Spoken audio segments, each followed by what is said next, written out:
Hey, my elevators. This is Elle Beecham, owner, creator, and founder of the Elevate Movement, which is a naturopathic approach to healing and mental health.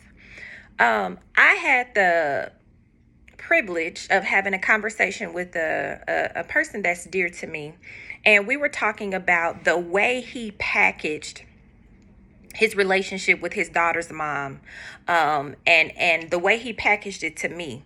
And if he packaged it to me that way, I can only imagine how or the impact, that it had on other people.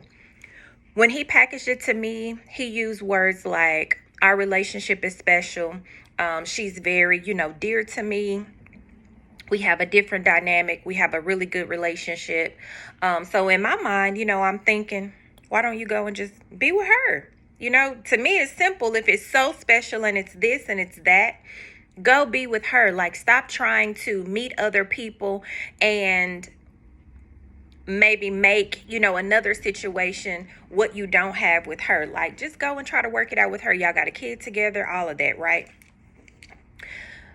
So the question that you're probably asking or wondering is, why am I bringing all of this up? Sometimes when life allows you to cross paths with someone, you may not see what the purpose is. It is for you to have a conversation with whatever higher power you believe in, God, spirit, universal life source, whatever you consider God to be in your life. Have a conversation. I tell people all the time, instead of asking God to send us someone, when people do cross our paths, it's imperative that we ask whether or not this is my person. What's this person's role in my life? Time waits for no one. If you're not ready and in position to receive these different things, lessons, people, places, things, and ideas. I say that we come across nouns all the time. People, places, things, and ideas. If we're not ready to receive what God has planted in our life, we'll fumble the ball. We'll fumble the person. We'll fumble their heart. We'll fumble the lesson. With all of that being said, if you're not cognizant of you and what's going on and elevation and what's happening in your life, you'll fuck around and have to repeat lessons over and over again. Think back over your life. How many dead-end relationships will you have before you start to learn and understand that I'm the common denominator? How many times will you have to repeat, a lesson on your job, or in your career, or with a friend, or with a family member, or with your finances? How many times does God have to come in and rip you all the way down to nothing before you start to save or do something different? See, for me, I'm the type of person, God is going to attack my finances because I pride myself on being independent. But even in being independent, I also know that femininity is key to give me whatever it is I need from somebody. So softening myself so that I can receive, being vulnerable enough to be exposed to my own shortcomings, and aware that I don't have it all, that I need other people. Like, people come into our lives to be a mirror and a reflection so that we can get something from that person. And it's not always a financial or a sexual gain. I always ask myself, why is this person in my life? Is this my person? Am I supposed to learn something from this individual? If you don't ask those kinds of questions, you could absolutely have somebody in your life right now that you are about to fumble because you're not having the right conversations with God. You're not having the right conversations with yourself. When you're riding down the street, just in a car, out loud, just be like, why is Elle in my life? Just ask. Why is Sam in my life? Why is Derek in my life? Why is Tamika in my life? Why does she call me? What was it about her that attracted me to her? Once you start to have these types of conversations, with God, you'll start to get answers and deposits and downloads. Like, you'll start to see things. You'll start to envision things. That's very important because it kind of helps us from having life mistakes on repeat. So learn how to have the conversation.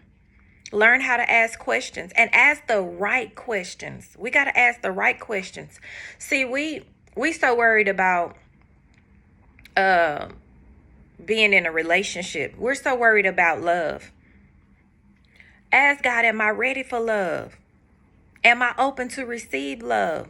How do people experience me? What am I giving people? Like, we got to learn to ask the right questions. Not am I ready for love? No, because when the right person comes, you'll get ready. Time waits for no one. Time waits for no one. If you're not having the right conversations with God, when those things are planted into your life, the people, person, place, thing, ideas, when those things are implanted into your life and you're supposed to do something with it, gain a valuable lesson, get the love of your life, have the experience of your life, you'll fumble it every time because you're not aware. You're not ready. So learn to have the right conversations. Learn to ask the right questions. Be more aware of who you are. And if you're not, that's really the time to sit back and ask God, like, am I ready for this? I think I'm ready for love. I think I'm ready to be in a relationship, but am I truly ready for this? And just wait on God. Have fun, live life. And if you're not clear, and if you don't think God is communicating to you and with you, then wait, do nothing. Do nothing. But I had the conversation with my friend and I told him, like, you probably need to be with her because of the way, you're presenting and packaging this.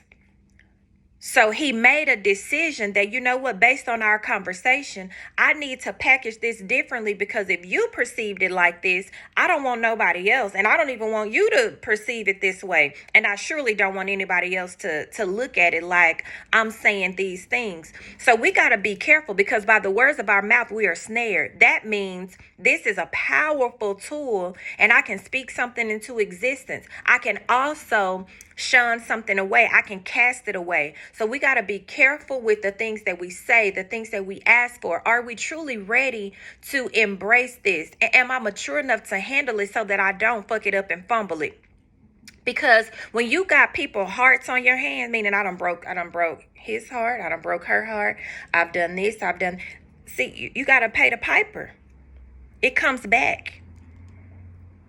So start having conversations with God so that you're asking the right questions. You're packaging, what you're saying properly. You have tact and coof about yourself so that you can really relay messages and your communication is so effective that it's heard and it's received. But remember, time waits for no one.